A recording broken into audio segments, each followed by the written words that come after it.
जय यीशु दैनिक आहार के इस भाग में आपका स्वागत है, जहां वचनों के माध्यम से ईश्वर हमारे आत्मा को पोषित करते हैं।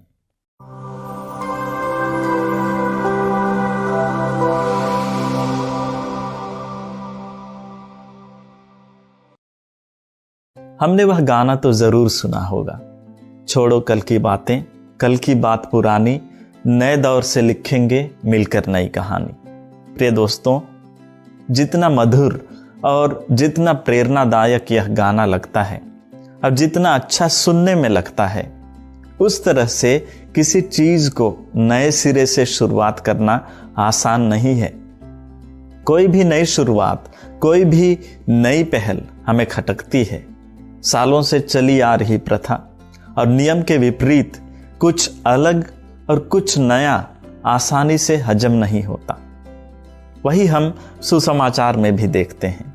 यीशु नई समझ, नई सोच और एक नई समझदारी के साथ एक नया विधान लेकर आते हैं, लेकिन उसे लोग आसानी से स्वीकार नहीं कर पाते हैं। इन दिनों हम संत मत्ती के सुसमाचार अध्याय 9 पर मनन चिंतन कर रहे हैं। अध्याय के शुरुआत में ही हम वहां देखते हैं कि यीशु एक अर्धांग रोगी को यह कहते हुए चंगाई प्रदान करते हैं कि बेटा ढाढ़स रखो, तुम्हारे पाप क्षमा हो गए हैं। यीशु के ये शब्द शास्त्रियों के बीच में अशांति पैदा कर देती है, क्योंकि उनके लिए यह ईश निंदा थी। यह उनके नियम और धर्म के विरुद्ध था।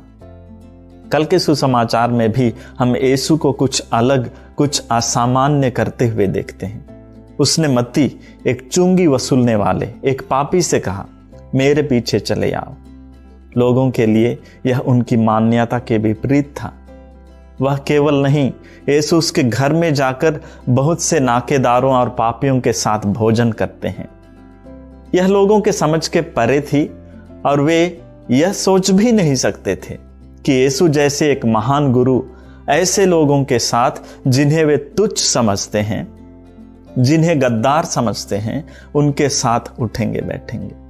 उनके लिए यह उनकी नियम और प्रथा के विपरीत, अमान्य और बिल्कुल असामान्य बात थी। आज के सुसमाचार में भी हम असाधारण कुछ बातें पाते हैं। सामान्य प्रथा के विपरीत कुछ ऐसी चीजें हैं और उसके संबंध में यूहन्ना के शिष्य यीशु से सवाल करते हैं, हम और फरीसी उपवास करते हैं, आपके शिष्य ऐसा क्यों नहीं करते? यीशु एक रूपक प्रयोग करते हुए उन्हें जवाब देते हैं, जब तक दूल्हा साथ है क्या बाराती शोक मना सकते हैं? प्रिय भाइयों एवं बहनों, इन उदाहरणों से यही पता चलता है कि यीशु एक नई व्यवस्था की शुरुआत करते हैं, एक नया विधान प्रारंभ करते हैं। यीशु कल की बातों को छोड़कर आज एक नई शुरुआत करने की पहल करते हैं। परंपराओं, प्रथाओं और नियमों के संदर्भ और उद्देश्य को समझने के लिए महत्व देते हैं। वास्तव में यीशु की उपस्थिति एक नए जमाने की शुरुआत है, एक ऐसा काल जहां नए सोच, समझदारी और दृष्टिकोण की जरूरत है। यीशु सिखाते हैं कि नियम और कानून, परंपरा और प्रथा प्रेम और दया के संदर्भ में समझी जानी चाहिए। नियम और कानून का अर्थ समझना चाहिए। इसलिए कल के सुसमाचार में हमने यीशु को यह कहते हुए सुना, मैं बलिदान नहीं बल्कि दया चाहता हूं।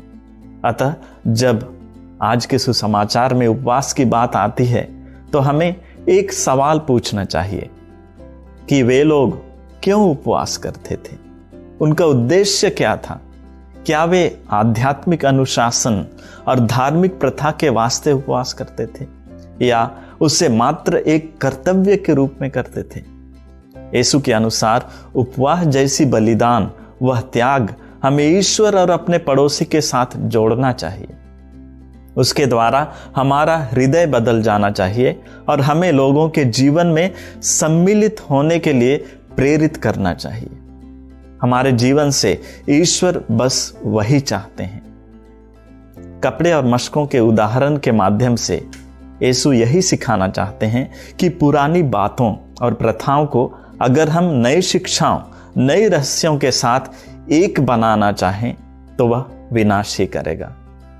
जिस तरह पुराने कपड़े पर नए कपड़े का पैबंद पुराने कपड़े को फाड़ देता है और नई अंगूरी पुरानी मशकों को फाड़ देती है, उसी तरह पुरानी बातों और पुरानी परंपराओं और प्रथाओं पर चिपके रहना नए चीज़ों और बदलाव लाने वाली सत्य को स्वीकार करने में बाधक हो सकती है।